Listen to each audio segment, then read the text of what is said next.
नमस्कार दोस्तों, horror stories में आज आप सभी का एक बार फिर से स्वागत है। दोस्तों, आज की कहानी हमारी महेंद्र दीवान साहब की है, जो बीए तक का अभ्यास कर रहे थे। स्वभाव से वो मिलनसार होने के कारण बहुत ही जल्द दोस्त बना लिया करते थे।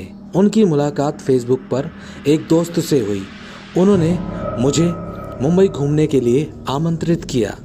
मुंबई जाने की बहुत इच्छा थी, इसलिए मैंने मुंबई जाने का पक्का मन कर लिया। लेकिन मुझे नहीं पता था कि मेरी ये छुट्टियाँ बहुत ही भयानक तरीके से ख़त्म होगी। आज भी मैं उस खाकी कपड़े पहने हुए भूत के बारे में सोचता हूँ तो मेरी चीख निकल जाती है। मुंबई में मेरे दोस्त प्रतीक ने रेलवे स्टेशन के पास वाले घर पर मुझे रहने के लिए आमंत्रित किया। 10 दिन की छुट्टी में जुहू चौपाटी, महालक्ष्मी मंदिर, गेटवे ऑफ इंडिया मैंने घूमने का मन बनाया। प्रतीक नौकरी करता था, इसलिए उसके पापा को दोपहर का खाना देने जाना पड़ता था। मुझे नहीं पता था कि दोस्त के पिताजी की यह मदद मुझे भारी पड़ने वाली है। मैं मीरा रोड में से टिफिन लेके जा रहा था। अचानक मेरी नज़र दाईं ओर खाकी कलर के कपड़े पहने हुए एक आदमी पर पड़ी।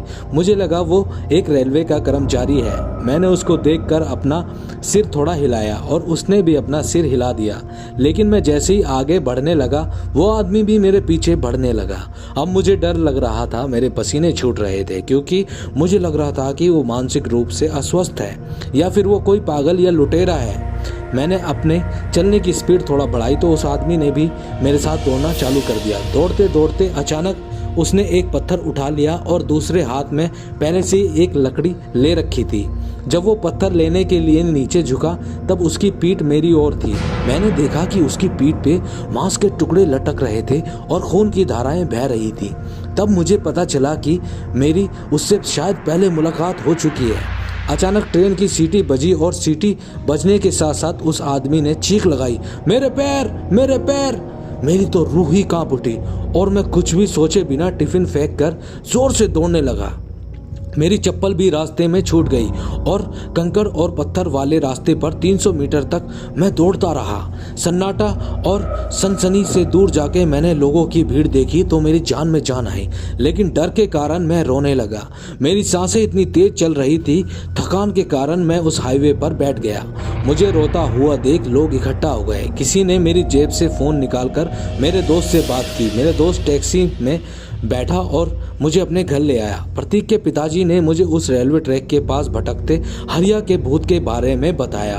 उन्होंने बताया हरिया एक रेलवे कर्मचारी था। हरिया का काम ट्रेन के पाटे रिपेयर करना और जानवरों को वहां से दूर रखना था। हरिया खुद का काम बड़ी ही ईमानदारी से करता था। एक दिन एक जानवर का पैर रेलवे पाटे में फंस गया। हरिया ये देखकर पाटे की ओर भागा और अपना पूरा ताकत लगाकर उस जानवर का पैर निकालने की कोशिश करता रहा। उसी वक्त अचानक से ट्रेन आ गई, लेकिन बहुत ही कोशिश के बाद हरिया ने उस जानवर का पैर पाटे से निकाल लिया था। लेकिन ट्रेन की आवाज़ के कारण घबरा गया वो जानवर और उसने अपने सींग से हरिया को ही पाटे पर फेंक दिया और अचानक ट्रेन वहां से गुजर गई।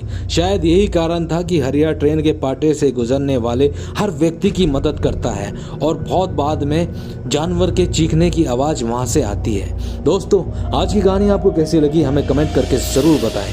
अगर कहानी पसंद आई तो हमारे चैनल को सब्सक्राइब ज़रूर करें। धन्यवाद।